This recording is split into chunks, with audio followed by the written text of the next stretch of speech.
ഈ ഒരു സീസണിൽ ഏറ്റവും വലിയൊരു ഡ്രാമ എന്ന് പറയുന്നത് അനുമോളെയാണ് എല്ലാവരും പറഞ്ഞ് ഞാൻ കേൾക്കാറുള്ളത്. ഇടയ്ക്കൊക്കെ ഞാനും പറയാറുണ്ട്, ചില സിറ്റുവേഷൻസ് വരുമ്പോൾ ഈ അനുമോൾ ഭയങ്കര ഡ്രാമയാണ്. പക്ഷെ ശരിക്കും അനുമോളെക്കാൾ ഏറ്റവും വലിയ ഡ്രാമ എന്ന് പറയുന്നത് നെവിനാണ്. ഞാൻ എപ്പോഴും ലാലേട്ടന്റെ എപ്പിസോഡ് കാണുമ്പോൾ ഞാൻ ശ്രദ്ധിക്കും, മനഃപൂർവ്വം ഒരു ഡ്രാമാറ്റിക് ആയിട്ട് ലാലേട്ട എന്ന് പറഞ്ഞിട്ട് സംസാരിക്കുക. പിന്നെ അതുപോലെ മനഃപൂർവ്വം ലാലേട്ടൻ സംസാരിക്കാൻ ചോദിക്കാൻ വേണ്ടിയിട്ട് ഫുഡ് എടുത്തോണ്ട് വന്നിട്ട് വായി കുത്തിക്കയറ്റുക, കപ്പിൽ കുറച്ച് വെള്ളം എങ്ങാനും എടുത്തോണ്ട് വന്നിട്ട് കുടിക്കുക. ലാലേട്ടൻ എന്തെങ്കിലും ചോദിക്കാൻ വിളിക്കാൻ വേണ്ടിയിട്ടൊക്കെ ചെയ്യാറുണ്ടെന്ന് തോന്നിയിട്ടുണ്ട്. പിന്നെ ലാലേട്ടനോട് ഒരുമാതിരി പിണങ്ങിയിരിക്കുന്ന കണക്ക്, ലാലേട്ടൻ വഴക്ക് പറഞ്ഞാൽ കുറച്ച് സെന്റി അടിച്ചിരിക്കുന്ന കണക്ക് ഇപ്പോഴും ആ ഒരു ശോകമായിട്ടൊക്കെ ഇരുന്ന് കാണിക്കാറുണ്ട്. എന്നാൽ അതിലും വലിയൊരു ഡ്രാമ ഇപ്പൊ ലൈവിൽ അങ്ങോട്ട് കഴിഞ്ഞതേ ഉണ്ടായിരുന്നുള്ളൂ. അത് നോമിനേഷനുമായിട്ട് ബന്ധപ്പെട്ട് നടത്തിയ ഒരു ഡ്രാമയാണ്. ആരെ കുറിച്ചാണെന്ന് ഞാൻ പറയാം. അതിനു മുന്നേ നിങ്ങൾ ആദ്യമായിട്ടാണ് സീരിയൽ ഗ്രാൻഡ്മ കാണുന്നെങ്കിൽ ഉറപ്പായിട്ടും ചാനൽ ഒന്ന് സബ്സ്ക്രൈബ് ചെയ്തിട്ട് കാണുക. ഞാൻ പറഞ്ഞു വന്ന ഡ്രാമ വേറെ ആരെ കുറിച്ചുമല്ല, അക്ബറിനെ കുറിച്ചാണ്. ഇതുവരെ ഞാനും അക്ബർ ഇത്ര ഡ്രാമാറ്റിക് ആവുന്നത് ഞാൻ കണ്ടിട്ടില്ല. പക്ഷേ അക്ബറുടെ ഒറ്റയ്ക്കിരുന്ന്, വേറെ ആരും ഇല്ല, എല്ലാവരും എവിക്റ്റായി പോയി. നെവിനാണെങ്കിൽ അക്ബറിന്റെ കൂടെ ഇരുന്ന് എവിക്റ്റായി പോകുമോ എന്ന് പേടിച്ചിട്ടാണോ എന്നറിയത്തില്ല, അക്ബറിന്റെ കൂടെ ഇരിക്കാൻ നെവിന് ഭയങ്കര ബുദ്ധിമുട്ടുണ്ട്. അങ്ങനെ അക്ബർ ഒറ്റയ്ക്ക് അവിടെ ആ ഒരു ഊഞ്ഞാലിലൊക്കെ ഇരുന്ന് ആടി ആടി ക്യാമറയോട്, ബിഗ് ബോസിനോട്, പ്രേക്ഷകരോട് സംസാരിക്കുകയാണ്. അതിനൊരു കാരണം എനിക്ക് തോന്നുന്നു, അനുമോൾക്കും നെവിനും അതുപോലെ അനീഷിനും പ്രേക്ഷകരോട് സംസാരിക്കാൻ, വോട്ട് ചോദിക്കാൻ ഒരു അവസരം കിട്ടി. ആ കാര്യം നിങ്ങൾ കണ്ടു കാണും ലൈവിനകത്ത്. അത് ഞാൻ ജസ്റ്റ് ഒന്ന് പറഞ്ഞേക്കാം. അതായത് ഈ ഒരു ഇതിനകത്ത് ഈ പറയുന്ന ഇത്രയും പേരും, ഈ 8 പേരും നോമിനേഷനിൽ ഉണ്ട്.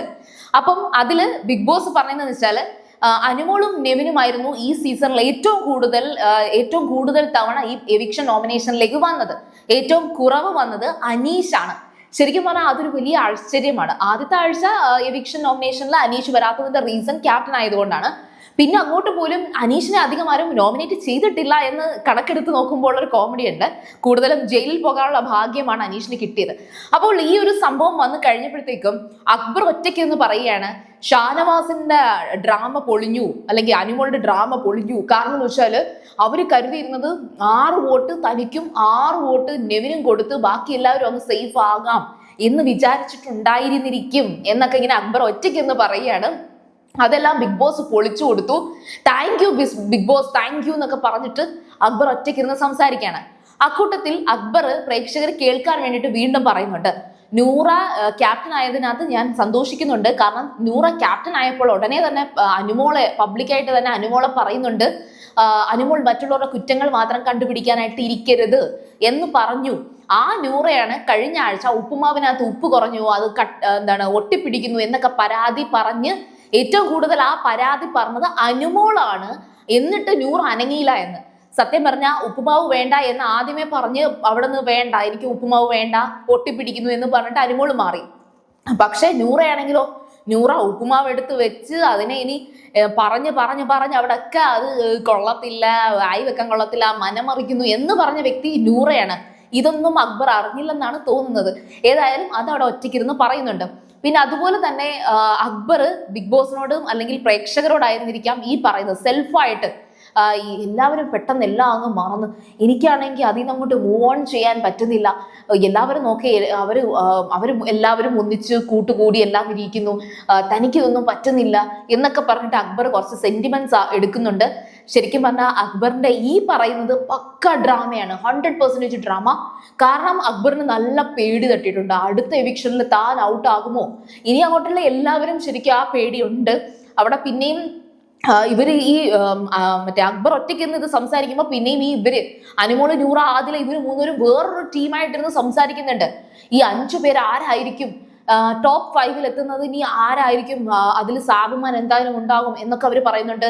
അതുപോലെ ഷാനവാസും സാബുമാനും മാറിയിരുന്ന് അവർ തമ്മിൽ സംസാരിക്കുന്നുണ്ട്. ഈ പണപ്പെട്ടി ടാസ്ക് എങ്ങനെയാണ്, ടോപ്പ് 5-ൽ എത്തുമ്പോൾ എങ്ങനെയായിരിക്കും, അപ്പൊ സ്റ്റേജിൽ 2 പേര് മാത്രമേ കയറത്തുള്ളൂ എന്നൊക്കെ സാബുമാൻ ഷാനവാസിന് പറഞ്ഞു കൊടുക്കുന്നുണ്ട്. കാരണം ഷാനവാസിന് ഈ ഗെയിമിനെ കുറിച്ച് അറിയത്തില്ല.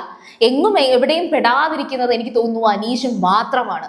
പിന്നെ നെവിൻ ശോകമടിച്ച് മാറിയിരിക്കുന്നുണ്ട്, എവിടെയും പോയി മിണ്ടുന്നില്ല, ഒരു ഗ്രൂപ്പും ഇല്ല, ഒറ്റയ്ക്ക് നെവിൻ ഒറ്റയ്ക്ക് മാറിയിരിക്കുന്നുണ്ട്.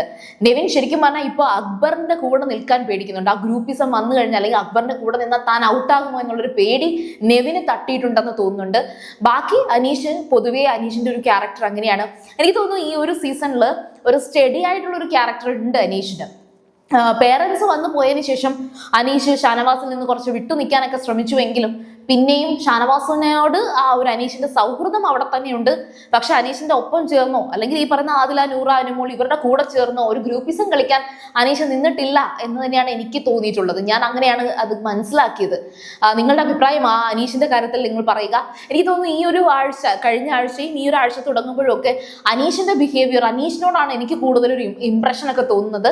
അക്ബറിനോട് എനിക്കൊരു ഇംപ്രഷൻ ഒക്കെ ഉണ്ടായിരുന്നു. പക്ഷെ ഇപ്പോൾ ഒറ്റയ്ക്ക് ഇരുന്ന് സംസാരിക്കുന്ന എല്ലാവരും കണ്ടപ്പോഴത്തേക്ക് എൻ്റെ ഉള്ള ഇംപ്രഷൻസ് എല്ലാം പോയി. പിന്നെ ഓഫ് കോഴ്സ് എനിക്ക് തോന്നുന്നു അനുമോള്, അനീഷ്, നൂറ അതിലുണ്ടാകുമെന്ന് തോന്നുന്നു, അറിയില്ല. പിന്നെ അക്ബർ ഉണ്ടാകുമോ എന്ന് എനിക്കിപ്പോൾ സംശയമാണ്. ടോപ്പ് 5 ഷാനവാസ് ഉണ്ടാകും തോന്നുന്നു. അപ്പൊ എനിക്ക് തോന്നുന്നു ആ ഒരു ടീം തന്നെയായിരിക്കും. പട്ടാ ഗേൾസും പ്ലസ് അനീഷ്, ഷാനവാസ് ആയിരിക്കാം ചിലപ്പോ ഈ ഒരു സീസണിന്റെ ടോപ്പ് 5 വരാൻ സാധ്യതയുള്ളതെന്ന് തോന്നുന്നു, അറിയില്ല. ഏതായാലും നിങ്ങളുടെയൊക്കെ വോട്ടടിസ്ഥാനത്തിലാണ് നമ്മളെല്ലാവരും. ഇപ്പൊ ഞാനും അതിന് വോട്ട് കൊടുക്കുന്ന ഒരാളാണ്. അപ്പൊ ഞാൻ പിന്നെ ഒരാഴ്ചയിലും ഓരോരുത്തർക്കൊക്കെയാണ് വോട്ട് കൊടുക്കുന്നത്. ഞാൻ അങ്ങനെ കൺസിസ്റ്റന്റ് ആയിട്ട് ഇന്ന ആൾ അങ്ങനെയൊന്നും ഞാൻ വിചാരിക്കാറില്ല.